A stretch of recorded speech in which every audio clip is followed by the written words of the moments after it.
A little bit of controversy. Cleveland and Seattle. Baker Mayfield had something to say about the officiating. Can we run that? This was the tweet. The refs are never an excuse, but I'll probably be fined for saying this, but it was pretty bad out there. Kind of ticks me off.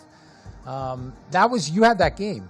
Yeah. Mike, and so what is he pissed off about? Well, he's obviously upset about a couple of calls, but and I will say in the press conference he was very calm about it. He wasn't screaming and yelling, and so I would very calmly say to him, I appreciate that you were calm, and I'll be very calm in saying, Baker, you threw 3 picks and there were 4 turnovers in the game, so why is it that you have to blame this on somebody else? I just don't get that. I mean, everybody wants to blame the refs, but as a player, you're responsible when you throw 3 picks, and you as a team are responsible when you turn it over 4 times.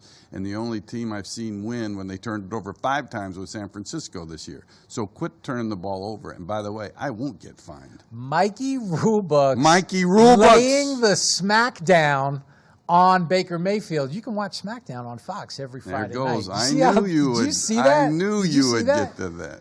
Right? Oh, man. Unbelievable. Well, okay. So, but let's talk about the calls that Baker was upset about. It was an unusual situation, but in looking at it, the officials didn't do anything wrong. It was a 4th down play. Cleveland had the ball, 4th and goal, and they threw a little quick pass. I think it was to Jarvis Landry. He fumbled the ball near the goal line. It was recovered by his teammate in the end zone. So on 4th down, you can't advance a fumble. Only the fumbling player can advance it. It was an unusual situation, as you said, and there was a lot to look at in replay, quite frankly, because you had, number 1, was it a catch? Yeah. And then number 2, the challenge came because there was offside on the play. A 12th player was trying to leave the field on the wrong side of the line of scrimmage. You had all these things in there, and it ended up that Freddie Kitchens challenged it because he thought that maybe Landry had broken the plane before the ball came loose. And so, I mean, that's a legitimate challenge, but, the fact is that you really couldn't tell in replay. You clearly saw the right hand come off the ball before it broke the plane, and then when you look from behind, the ball pops out almost immediately. So, that was one that you have to leave in replay. They looked to see if was it a catch?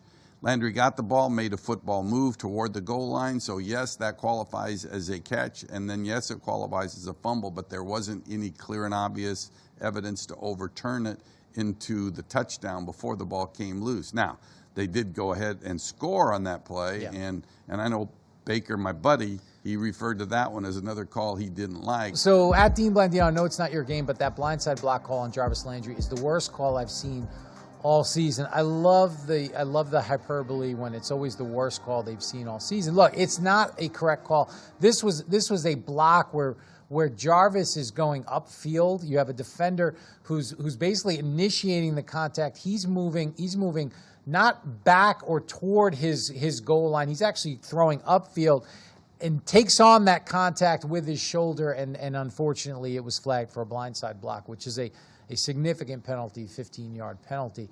And I think that was probably, it's one of the unintended consequences of this rules change. Now, when you talk about the blindside block, where really you want to see a player peeling back toward their own goal line and hitting that player, that defensive player who can't protect himself.